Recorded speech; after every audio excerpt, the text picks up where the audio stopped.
เรียบร้อยก้อยปลาคอใส่ปีกล้วย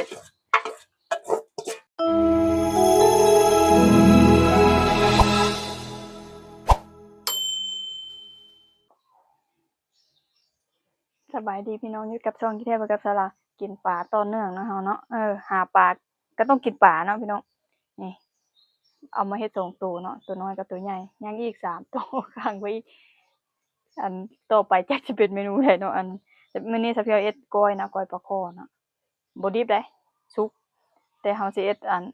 ต้มมันหัวก่อนต้มยำหัวปลาสดน้ำเอาหั่นเครื่องก่อนเนาะ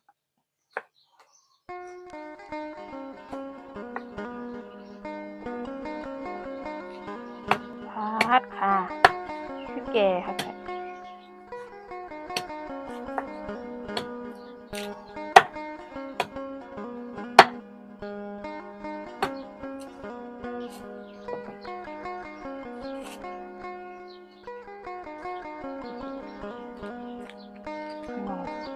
ไปใส่หม้อมั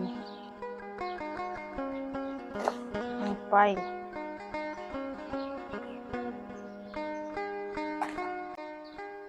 พริกป่นปรุงน้ำมันน้ำปลาเกียร์กระปุกบ่แม่นเกียร์ออโต้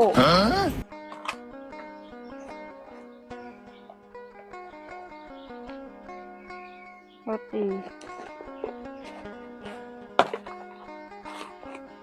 แป้งหวานน้องแป้งหวาน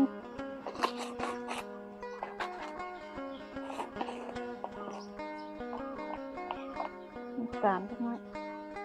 ก็จับตา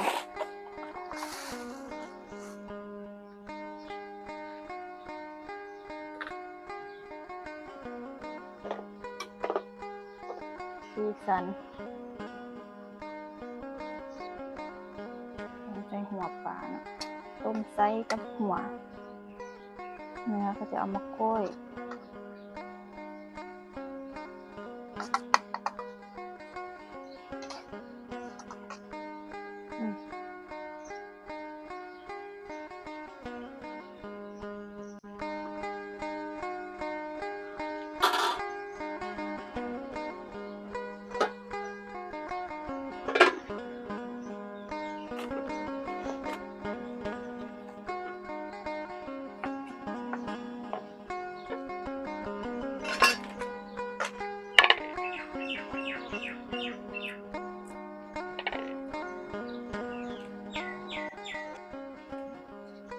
เผาด้วยพี่น้องไว้ใส่ต้ม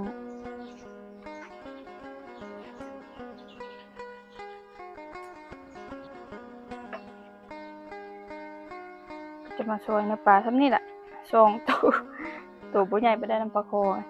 ตัวใหญ่ตัวนึงตัวน้อยตัวนึงนี่กับพ่อแห้งนั่นแหละเฮ็ดกินเท่าละถ้วยนึงกับพ่อแห้งเฮ็ดหลายกินบ่หมด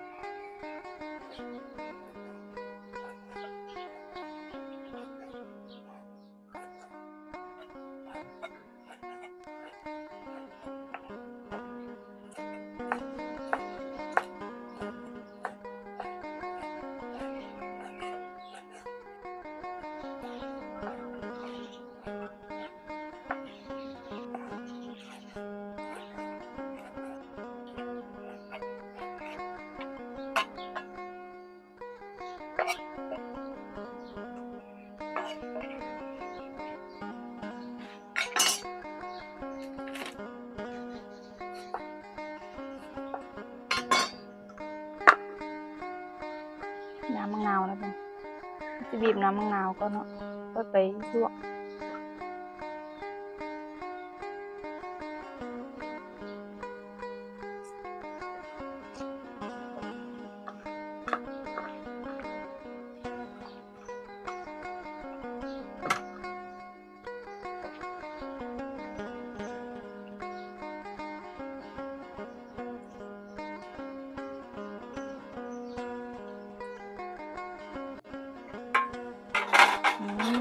หอมผัก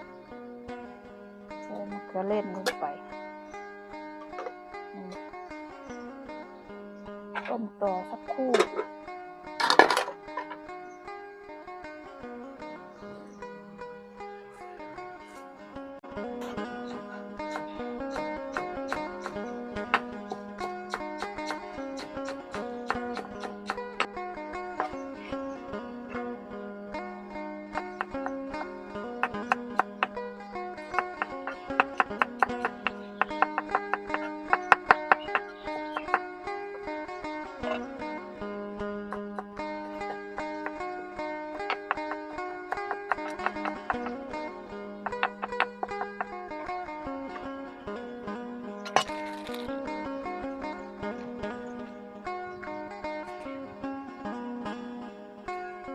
สาระแหน่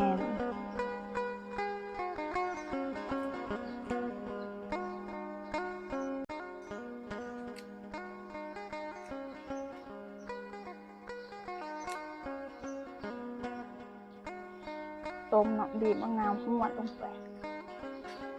ส้มแล้วล่ะส้มน้ำขนอใส่กะเพรา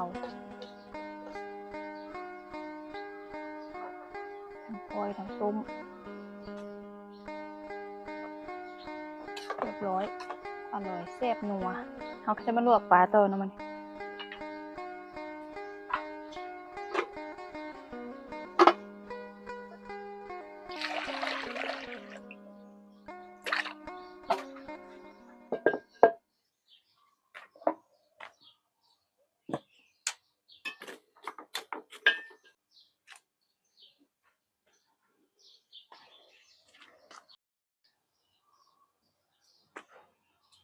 พี่น้องเขาสิใส่ปีกล้วยน้ำเนาะไผเคยไงกล้วยป่าใส่ปีกล้วยก็แซ่บคือกันหรือสิเป็นลาบไก่ลาบหยังก็ใส่ได้เนาะพี่น้องเดี๋ยวเราสิมาซอยบางๆใส่อันน้ำแซ่น้ำมะนาว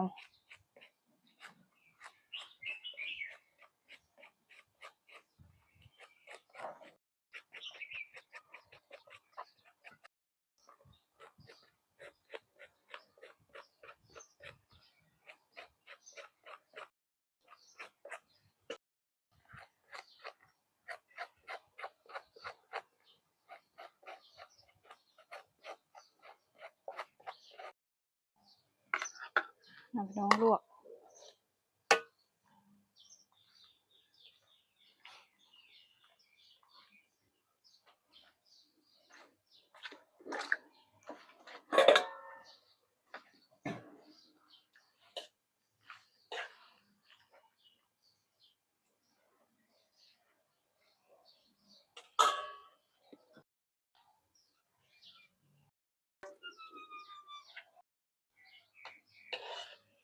ได้แล้วเนาะพี่น้อง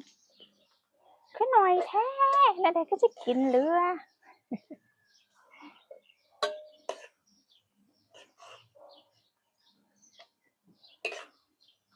พอดีถ้วยหนึ่งพอดีเป็นหลายกินบ่เบิด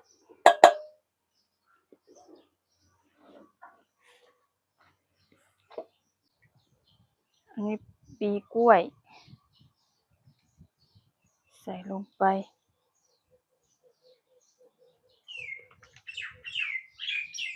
กระเด็ด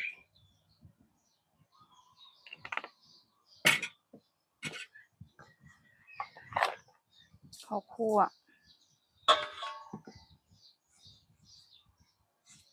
แป้งนัว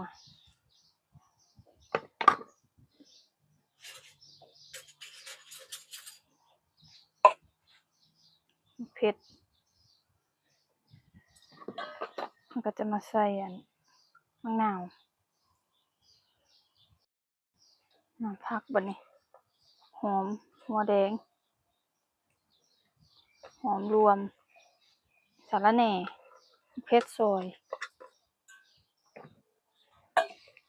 คนๆแล้วก็ซิมเบิงโคเลค่อยๆคนเมื่อปลามันสิแตก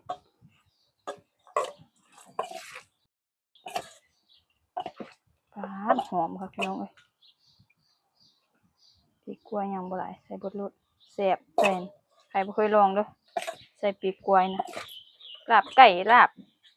อันเป็ดลาบปลาลาบหยังก็ใส่ไปเบิดแล้วล่ะ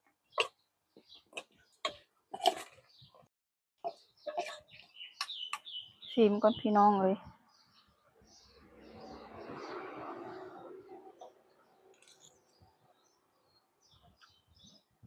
อืมแซ่บ คือแซ่บแฮงแท้ล่ะแซ่บแล้วเอ้าโอเคซิกาเลตมาเรียบร้อยกล้วยปลาคอใส่ปีกล้วย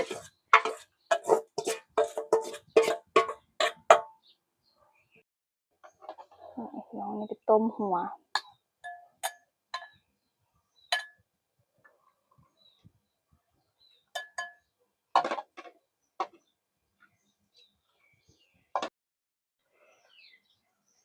มาเด้อพี่น้องแซ่บหลายอืมผักกับกะมังงเงี้ยวลวกผักกาดลวกผักบุ้งลวกผักกาดหินใครเคยกินได้พี่น้องลาบปลาก้อยปลาสมักปีนี่แซ่บเนี่ยใครบ่เคยต้องลองลาบไก่ก็ใส่คือกัน แต่ก็เป็นบางพื้นที่แหละอยู่ลาวก็ได้บ่แม่นว่าทุกคนจะต้องใส่มักปีทุกคนนะบ่แม่นนะถ้าจะเพียวเห็นจะเป็นทางทางเวียงจันทน์บ่ก็บ่จักเนาะแต่สำหรับบ้านจะเพียวเขาบ่ค่อยใช้แต่จะมื้อนี้จะเพียวจักใช้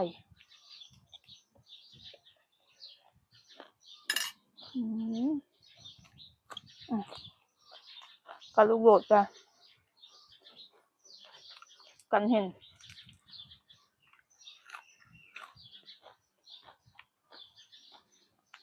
อือแซ่บพี่น้องเอ้ยมาเด้อแซ่บหลายกินปลาตัวเนื่องแล้วเราหาปลาได้เนาะ